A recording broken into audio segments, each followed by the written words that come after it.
Bonjour et bienvenue sur cette quatrième vidéo de la série sur le suivi de l'évolution d'un système chimique consacrée à l'utilisation ici d'un tableau d'avancement sur un exemple d'exercice. Alors commençons par voir l'énoncé. Alors voilà l'énoncé de l'exercice. On place une masse de 635 mg de cuivre métallique dans un volume de 50 ml d'une solution de nitrate d'argent qui contient donc des ions argent Ag+, et des ions nitrate NO3-. Concentration de la solution 0,2 mol par litre. Données, on vous donne l'équation de la réaction qui est celle-ci et la masse molaire du cuivre qui vaut 63,5 g par mol. Trois questions. 1. Calculer les quantités de matière dans l'état initial. 2. Déterminer le réactif limitant. Et 3. Déterminer la composition de l'état final. Alors, puisqu'il y a cette troisième question, on utilisera un tableau d'avancement pour répondre à la deuxième. Alors, on commence par la première question. Donc, pour répondre à cette première question, on a déjà deux réactifs dans l'état initial que sont le cuivre métallique et les ions argent Ag+. Donc, c'est ceux-là dont on va avoir besoin de calculer les quantités de matière. Alors, on va commencer par le cuivre. Donc, le cuivre, il est métallique. On nous donne une masse. On a la masse molaire, on va donc pouvoir calculer la quantité de matière de cuivre, petit n de Cu, qui va valoir donc la masse de cuivre divisée par la masse molaire du cuivre aussi. On remplace par les valeurs données dans l'énoncé. Donc 635, alors attention, milligrammes, milli 10 puissance moins 3, divisé par la masse molaire qui vaut 63,5. Alors ici, on a trois chiffres significatifs. Ici aussi, on en gardera donc 3 dans le résultat final. En écriture scientifique, ça nous fait 1,00 fois 10 puissance moins 2 mol. Ensuite, pour les ions argent, alors cette fois-ci, les ions argent, je le trouve en solution. On a le volume de la solution, la concentration de la solution. Donc, pour faire le calcul, on va utiliser la relation qui nous dit que la quantité de matière de Ag+, c'est égal à la concentration en ion Ag+, fois le volume de la solution.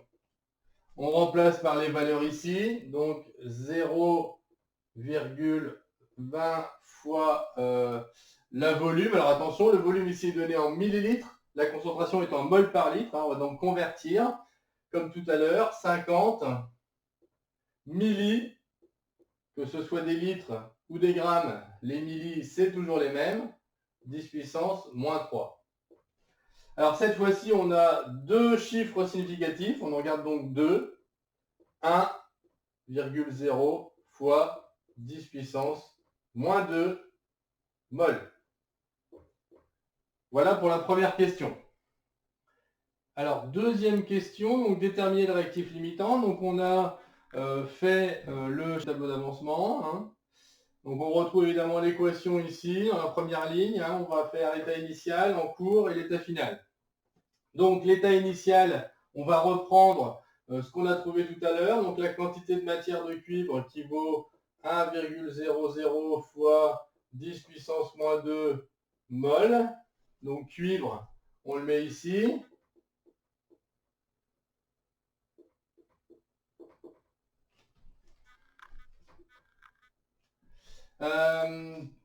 Pour l'argent, on avait trouvé la même valeur avec une précision un petit peu moindre, mais toujours 1,0 10 puissance moins 2. Donc on met là aussi. Alors, vous voyez ici, on ne tient absolument pas compte de l'équation du dessus, puisque comme on est dans l'état initial, il ne s'est encore rien passé. Et comme il ne s'est rien passé, en première, on a 0 et 0 pour les deux produits.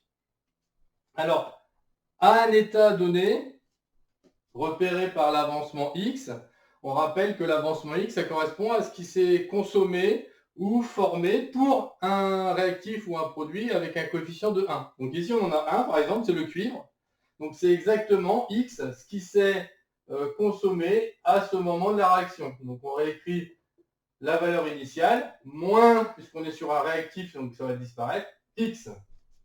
Ici, quand il y a un atome de cuivre qui réagit, il y a 2 ions argent qui réagissent. Donc on va avoir 1,010-2 moins 2x.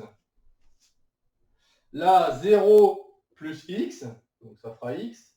Et 0 plus, puisque c'est des produits, hein, le chiffre qui est là, 0 plus 2x, ça fait évidemment 2x. La ligne pour xmax, évidemment, c'est la même, mais en remplaçant x par xmax. Donc là,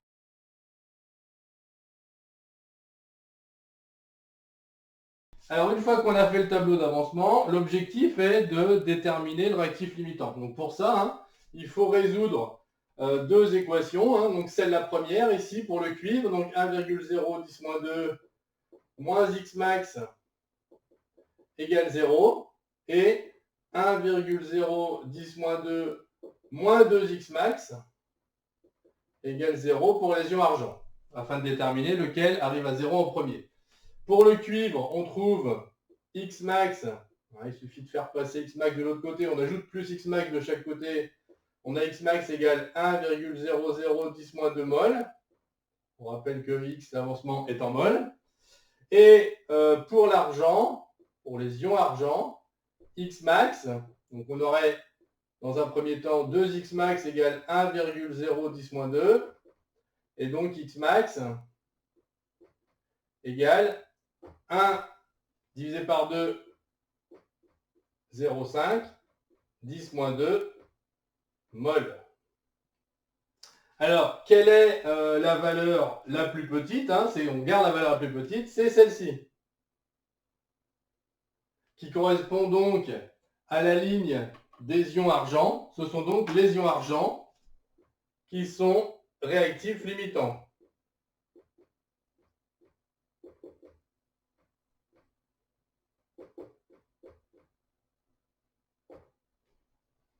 Alors, question 3, pour finir, hein, donc déterminer la composition de l'état final. On a trouvé dans la question précédente la valeur de x max. L'état final se trouve ici. Donc on a ici la quantité de matière de Cu qui vaut 1,00 fois 10-2 moins x max. Donc en remplaçant x max par sa valeur, on trouve la quantité de matière finale pour le cuivre sous forme métallique qui est donc de 0,50 fois 10-2 mol. Et on peut faire la même chose pour chacun des éléments.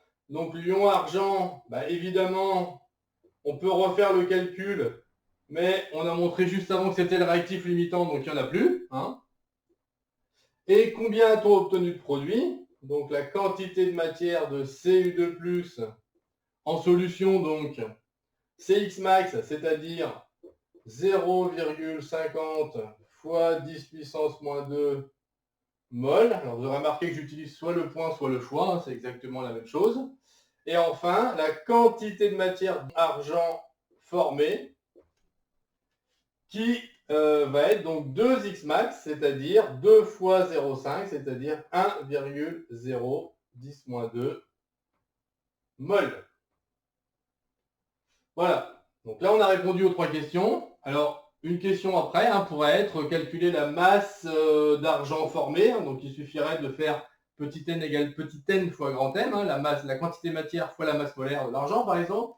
Ou trouver la concentration des ions Cu2+ en solution. Hein, en admettant que le volume n'ait pas changé, qu'il est toujours de 50 ml, on pourrait faire concentration en ions Cu2+. Alors, on reverra cette notation quantité de matière sur volume, hein, et on aura le résultat. Ben voilà, c'est tout pour cette vidéo. Je vous remercie, à bientôt et au revoir.